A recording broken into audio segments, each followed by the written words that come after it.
Hi guys, this is Victoria with Inherent Strength, and today we're talking about that scary word, breakup. I did want to jump back to last week's blog and kind of connect the two in regards to emotional intelligence and how important that is in regards to relationships and even breaking up. So if you didn't check that out last week, definitely jump on inherentstrength.com on my blogs and check out the blog on emotional intelligence. That's only going to get us a step further in regards to this breaking up. That's a scary, scary, scary word. We all love relationships and we love love.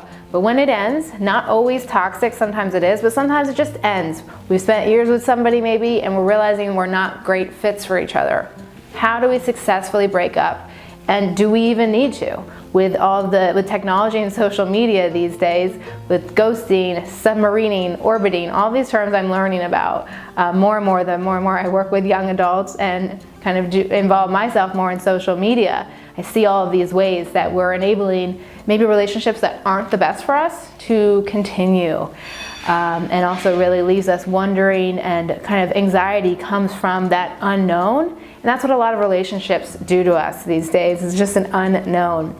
Bringing in social media and technology, what relationships also do is provide us and others that ease of communication, that little effort that requires to reconnect. Say you were with somebody for a year, they ghosted you, you haven't seen them in a while, they all of a sudden send you a Snapchat or like your Facebook post or something, and it's all of a sudden they're back in your life with one easy click.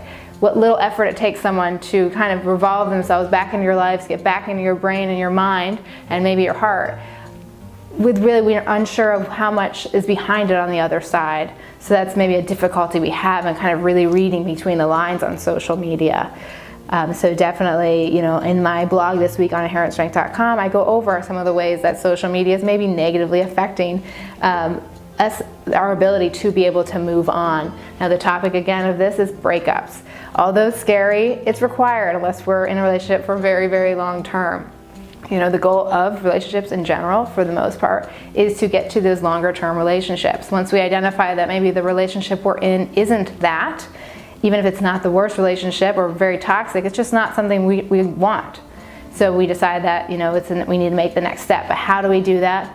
And, is it important to do it in a certain way to ensure the success of, my growth and future relationships as well as the growth of my partners? And the answer is yes. Breaking up is important.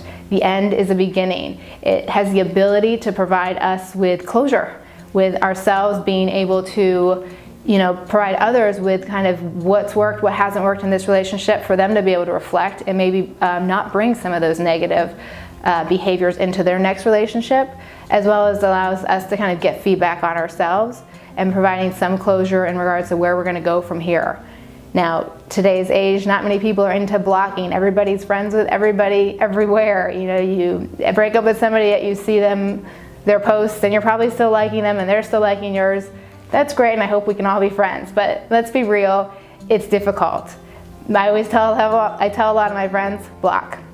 That's maybe the first step, is just blocking. At least give yourself a break from seeing it every day. Allow yourself to move on. Once you're successful in, communicating and understanding, again, going back to emotional intelligence, understanding how I feel, trying to at least understand how they feel, and kind of being able to bridge the gap to grow from each other and move forward. So kind of using that in regards to how we can successfully break up, I list some ways to do that that's going to enable us to have a better future, and ways that we can work on moving on too, and not kind of being stuck in a cycle that's just not good for us and not helping us really. So definitely check that out. Again, the blog, inherentstrength.com. Give me a call. I'd love your feedback.